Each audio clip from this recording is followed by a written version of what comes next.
Good day mga ka-sports natin dyan. Team Thailand versus NU Bulldogs, Team Philippines. Sobrang ganda ng laban. Halos talagang gitgitan ang kanilang laban pagdating nga sa kanilang salpukan. Matapos ngang pataubin tayo ng Team Thailand sa 5th set pero inilaban to ng NU Bulldogs.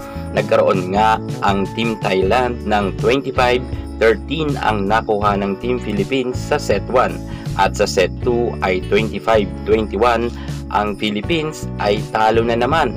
Ngunit pagdating sa 3rd set at 4th set ay nanalo ang Team Philippines kung saan ang nakuha ng Thailand sa 3rd set ay 20 at sa 4th set ay 22. Imagine mga ka-sports natin dyan na hindi katangkaran ang NU Bulldogs. At eto pa, take note, wala tayong import pagdating sa NU Bulldogs Team Philippines natin.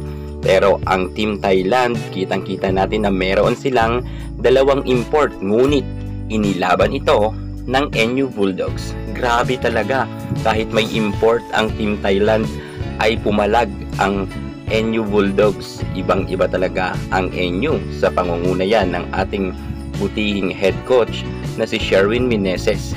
Iba talaga ang galawan ngayon ng NU Bulldogs. Palaban sila. Kitang-kita naman natin na kahit matatangkad ang Team Thailand ay lumaban ang Team Philippines. At kahit meron silang dalawang import ay hindi basta-basta nagpatalo ang Team Philippines. Inilaban nila ito kahit sabihin natin na natambakan tayo pagdating sa 5th set sapagkat 15 ang nakuha ng Team Thailand at 5 lamang ang puntos ng NU. Ganito kasi yan mga ka-sports, medyo nakulangan talaga ang Team Philippines, NU Bulldogs pagdating nga sa 5th set na laban sapagkat madalas nga silang ma-block. Pero kita naman natin na inilaban talaga ng libero. Kahit nga sabihin natin na natambakan ang NU Bulldogs pero grabe rin ang effort ng bawat isa sa kanila. Medyo inalat lang talaga itong si Belen pagdating nga sa 5th set dahil sunod-sunod nga silang na-block at grabe rin kasi ang ipinakitang blocking ng Team Thailand, talagang solid na solid at hindi makalusot-lusot ang mga spike nga ni Micaela Belen. Gayunpaman, sana ang mga kapwa natin Pinoy kapag ganitong laban kasi kanina sa live nakakakita tayo na panay ang bash nila sa nasabi nating NU Bulldogs. Sana kasi kapag may mga ganitong laban ay full support lang tayo kahit iba-iba ang ating pinaniniwalaan at sinusuportahan na team.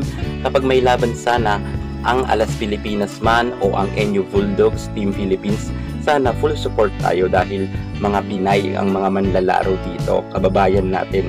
Kita naman natin na ang inilalaban nila ang ating bayan. Pero grabe talaga ang mga bashers. Madalas kang mabash dito si Micaela Belen.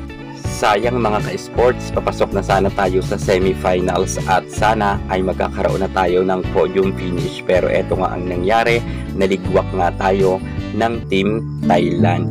Grabe rin kasi ang galing ng Thailand pagdating sa 5th set, sa inasanay sila at syempre malaki rin ang naitulong ng dalawang matangkad na kanilangang import. Kung kaya mabilisan natalo ang NU Bulldogs pagdating sa 5th set. Gayunpaman, proud ako sa pangunguna nga ni Coach Sherwin Meneses sa kanyang bago ngang hinahawakan na team na NU Bulldogs kasi inilaban talaga ito mga ka-sports. At sure tayo kung walang import ang Team Thailand ay kayang-kaya silang pataubin ng Team Philippines dahil kita naman natin na talagang magagaling naman ang mga NU Bulldogs na players. Sana sa susunod ay makalusot na tayo pero magandang experience to sa kasi inilaban naman talaga ng NU Bulldogs. Proud pa rin ako sa kanila. At least kahit natalo tayo, pinahirapan natin ang Team Thailand. At ibig sabihin lang yan na hindi basta-basta ang Team Philippines pagpapatalo na lamang sa mabilis na paraan. Talagang inilaban ng NU. Kaya nakaka-proud talaga as a Pinoy. Yan muna ang pinaka-latest natin sa mundo ng volleyball. At para hindi ka mahuli sa lahat ng issue pagdating sa larangan sa volleyball, subscribe na. Thank you so much. God bless.